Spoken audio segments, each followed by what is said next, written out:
نصارہ نے اپنے احبار یعنی علماء کو اور رہبان اور صوفیوں اور جوگیوں کو، راہبوں کو رب مان لیا تھا اللہ تعالیٰ کے مقابلے پر۔ اور بخاری اور مسلم کی متفق علیہ حدیث ہے، میری امت میں وہی خرابیاں پیدا ہوں گی جو اگلوں میں پیدا ہوئی۔ صحابہ نے پوچھا کیا یہ اگلوں سے مراد یہود و نصارہ؟ آپ نے فرمایا اگر وہ نہیں تو اور کون لوگ مراد ہیں؟ تو یا رسول اللہ ہم اپنے علماء کی پوجا تو نہیں کرتے تھے۔ تو آپ نے فرمایا یہ بتاؤ کہ کیا تم اپنے علماء اور اپنے ان جوگیوں کی باتوں کو بغیر دلیل کے کہ کتاب و سنت میں کیا لکھا ہے تمہارے انبیاء کی تعلیمات میں مان لیا کرتے تھے؟ ان کی شریعت کی حلال کی بھی چیزوں کو حلال اور حرام کی بھی چیزوں کو حرام نہیں مان لیا کرتے تھے؟ ان کا یا رسول اللہ ایسا ہی تھا۔ تو فرمایا یہی تو ان کو رب بنانا ہے۔ ابن عباس کہتے ہیں کہ نبی صلی اللہ علیہ وآلہ وسلم نے حجۃ الوداع کے موقع پر فرمایا میں اپنے بعد تم میں دو ایسی چیزیں چھوڑ کر جا رہا ہوں جن کو مضبوطی سے پکڑ لوگے کبھی گمراہ نہیں ہوگے، ایک اللہ کی کتاب ہے اور دوسرے اس کے محبوب صلی اللہ علیہ وآلہ وسلم کی سنت۔ آپ آج کوئی شخص اپنے آپ کو مسلمان کہے تو اس کو کہتے ہیں پتہ نہیں پاگل ہو گیا جی۔ اگر کوئی بریلوی کہے تو کوئی اسے پاگل نہیں سمجھتا، حالانکہ بریلی انڈیا کے ایک شہر کا نام ہے۔ سورۃ النساء کی آیت نمبر 148 ہے، چھٹا پارہ شروع اس سے ہوتا ہے، لا يحب اللہ الجہر بالسوء من القول الا من ظلم۔ اللہ تعالیٰ کسی کی برائی کے ساتھ آواز بلند کرنے کو پسند نہیں کرتا کہ کوئی برائی کے القابات کے ساتھ کسی کے خلاف آواز بلند کرے سوائے اس شخص کے کہ جس پر ظلم ہوا۔ اللہ فرماتا ہے اگر کسی پہ ظلم ہوا ہے نا اس وقت وہ واہ ویلا کرتے ہوئے کوئی غلط الفاظ بھی استعمال کرتا ہے نا، ہم اس کے اوپر کوئی گرفت نہیں کریں گے۔ ہم تو غلط بھی نہیں ہیں، ہم وہ تو اعلانیہ کرتے ہیں، ہم بابوں کے ماننے والے ہیں۔ آپ دیکھ لیں، اور بابوں کے ناموں کے ساتھ انہوں نے اپنے آپ کو جوڑا ہوا ہے۔ آپ آج کوئی شخص اپنے آپ کو مسلمان کہے تو اس کو کہتے ہیں پتہ نہیں پاگل ہو گیا جی۔ اگر کوئی بریلوی کہے تو کوئی اسے پاگل نہیں سمجھتا، حالانکہ بریلی انڈیا کے ایک شہر کا نام ہے جہاں پہ 1896 میں منظور الاسلام بریلی مدرسہ بنایا، مذہب بریلوی المتوفہ 1340 ہجری 1921 عیسوی، لیکن اسے کوئی برا نہیں سمجھتا۔ کوئی اپنے آپ کو میں دیوبندی ہوں، الحمدللہ علماء دیوبند سر بلند، پتہ نہیں وہ کیا کیا شعر بناتے ہیں، کوئی اس کو برا نہیں سمجھتا۔ حالانکہ 1867 سے پہلے دنیا میں کوئی شخص دیوبندی نہیں تھا۔ 1867 میں مدرسہ دیوبند بنا انڈیا میں۔ انہیں تو کہنا جناب دعا کرو انڈیا کو میچ جیت جائیے، تے دو بڑے پاری فرقے انہوں نے نام ہی اپنے انڈیا کے شہروں کے ناموں کے اوپر رکھے۔ لیکن اگر کوئی شخص کہے کہ میں عام مسلمان ہوں، میں مسلم ہوں، وہ تو کہتے پتہ نہیں یہ کوئی نواں کو فرقہ آ گیا۔ ان سے پوچھیں گے مسلم لفظ نیا ہے یا بریلوی دیوبندی اہل حدیث شیعہ یہ جتنے بھی آپ نے القابات بنائے یہ نئے ہیں؟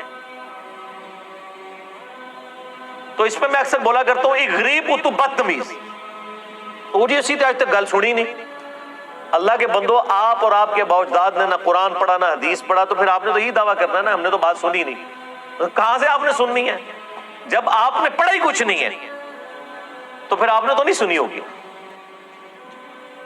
تو ان دو آیات سورہ شورى آیت نمبر 40 148 سورۃ النساء کی میں نے بابی کا ورڈ ڈیوائز کیا، اور اس کے مقابلے پر لفظ میں نے جو اپنے لیے پسند کیا وہ کتابی ہے۔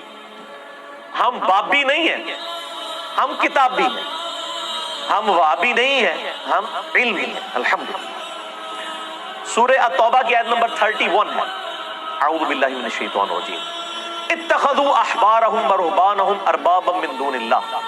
یہود و نصارہ نے اپنے احبار یعنی علماء کو اور رہبان اور صوفیوں اور جوگیوں کو، راہبوں کو رب مان لیا تھا اللہ تعالیٰ کے مقابلے پر۔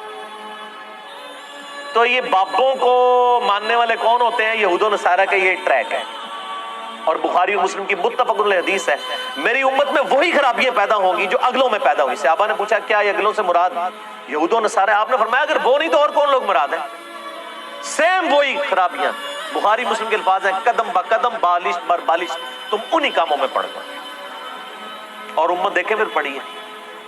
اس کانٹیکسٹ میں ایک ضعیف روایت بھی ہے ترمذی کی، لیکن کچھ محدثین اسے صحیح کہتے ہیں، اور ہم جن کے لیے پیش کر رہے ہیں ان کے نزدیک بھی یہ روایت صحیح ہے۔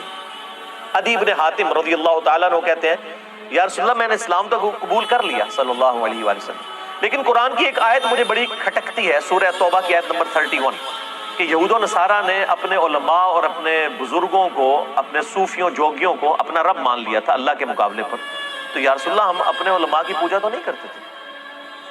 تو آپ نے فرمایا یہ بتاؤ کہ کیا تم اپنے علماء اور اپنے جوگیوں کی باتوں کو بغیر دلیل کے کہ کتاب و سنت میں کیا لکھا ہے تمہارے انبیاء کی تعلیمات میں مان لیا کرتے تھے؟ ان کی شریعت کی حلال کی بھی چیزوں کو حلال اور حرام کی بھی چیزوں کو حرام نہیں مان لیا کرتے تھے؟ ان کا یا رسول اللہ ایسا ہی تھا۔ تو فرمایا یہی تو ان کو رب بنانا ہے۔ شریعت کا مالک اور اختیار والا کون ہے؟ اللہ۔ جب آپ یہ اختیار مولویوں کو، صوفیوں کو، جوگیوں کو دیں گے تو گویا کہ آپ ان کو رب کے مد مقابل لے گئے۔ اور اس کی سپورٹ میں درجنوں آیات قرآن حکیم میں موجود ہیں، میں آج ان کو سکپ کر رہا ہوں۔ مسئلہ نمبر 71A ہے میرا، بزرگوں کی اندھا دھند پیروی کا انجام اور اس کا علاج، جس کے اندر میں نے یہ ساری آیات ڈیٹیل کے ساتھ کور کی ہیں کہ قیامت والے دن لوگ روئیں گے کہ اللہ ہم اپنے بزرگوں اور باپوں اور اپنے بڑوں کے پیچھے چلے جنہوں نے ہمیں گمراہ کر دیا۔ سورۃ الاحزاب کا آخری رکوع پڑھ کے دیکھ لیں، سورۃ الاعراف پڑھ کے دیکھ لیں، سورۃ الانعام پڑھ کے دیکھ لیں، کئی صورتوں میں کراس ریفرنسز میں نے پیش کیے ہیں، لیکن آج میں اس ڈیٹیل میں نہیں جاؤں گا۔ مسئلہ 71A آپ دیکھ سکتے ہیں۔ اچھا، یہ علمی کتابی دیکھیں کیسی اپروچ ہے کہ ایک قرآن پاک کی آیت کے اندر یہ دونوں الفاظ آئے ہیں، علمی اور کتابی۔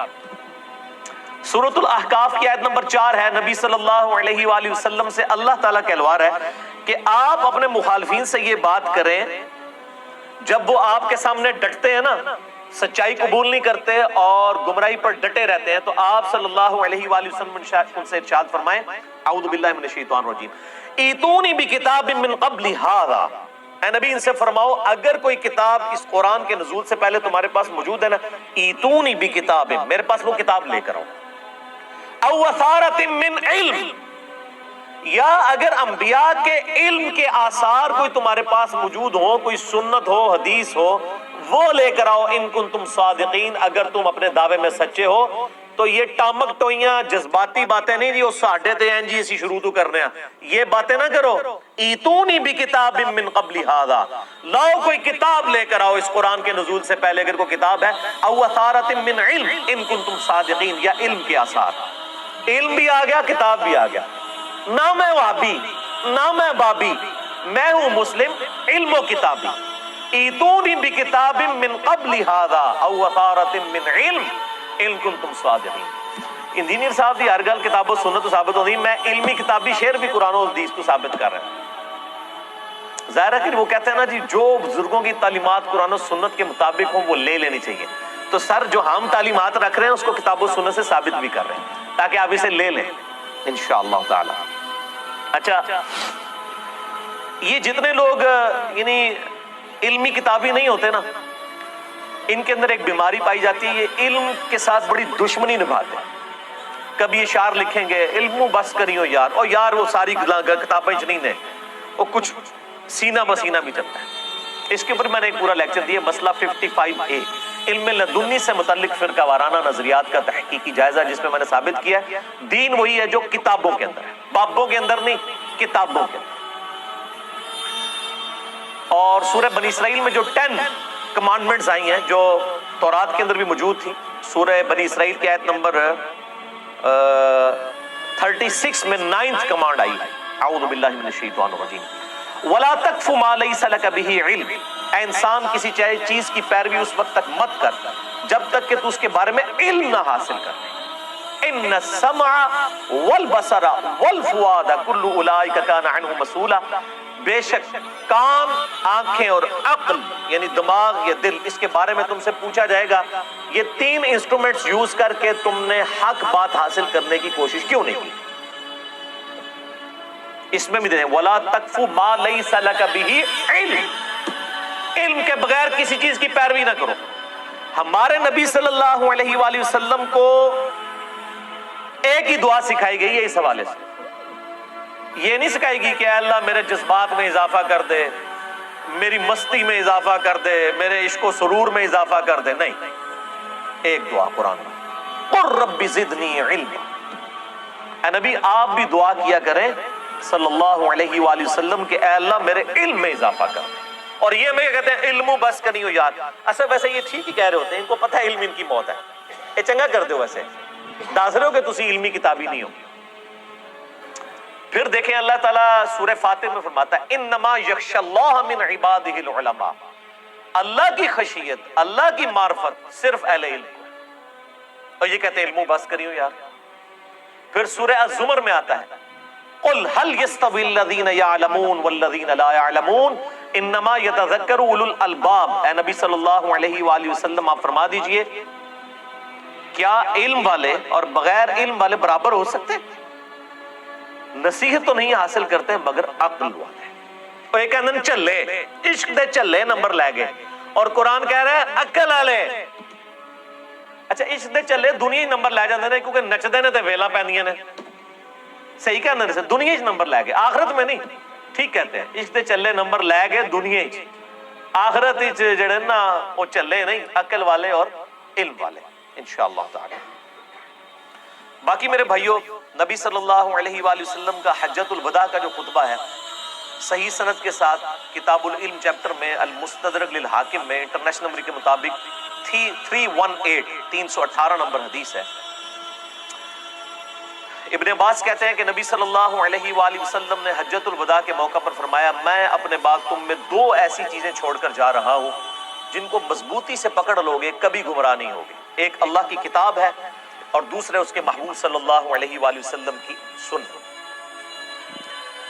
اب یہ اللہ کی کتاب اور سنت, آپ صلی اللہ علیہ وآلہ وسلم کے سامنے حجۃ الوداع کے موقع پر ہزاروں اصحاب تھے. آپ یہ بھی کہہ سکتے تھے میں ان کو چھوڑ کے جا رہا ہوں, آپ نے نہیں فرمایا کیونکہ ان کا سٹیٹس بھی وہی ہونا تھا. نبی علیہ السلام فوت ہوئے 11 ہجری میں, 13 ہجری میں سیدنا ابو بکر بھی فوت ہو گئے. اگر ابو بکر کے حوالے امت کو کر کے جاتے تو انہوں نے بھی تو فوت ہو جانا تھا. پھر 24 ہجری کے اندر سیدنا عمر بھی شہید ہو گئے. 35 ہجری میں سیدنا عثمان بھی شہید ہو گئے, اور 40 ہجری میں سیدنا علی بن ابی طالب بھی شہید ہو گئے. خلافت راشدہ ختم ہو گئی. اور آخری صحابی ابو طفیل عامر بن واثلہ المتوفا 110 ہجری 110 ہجری میں آخری صحابی نبی علیہ السلام کی وفات کے 100 سال کے بعد فوت ہوئے, ابو طفیل عامر بن واثلہ رضی اللہ تعالیٰ عنہ. آج آخری صحابی کو بھی فوت ہوئے نا میرے بھائی, 1329 سال گزر چکے. آخری صحابی کو فوت ہوئے کیونکہ 1439 ہجری چل رہا ہے. تو نبی صلی اللہ علیہ وآلہ وسلم اگر کسی شخصیت کے حوالے کر کے جاتے ہیں تو اس نے فوت ہو جانا تھا. آپ ہمیں کتابوں کے حوالے, کتاب اللہ اور سنت کے حوالے کرتے ہیں.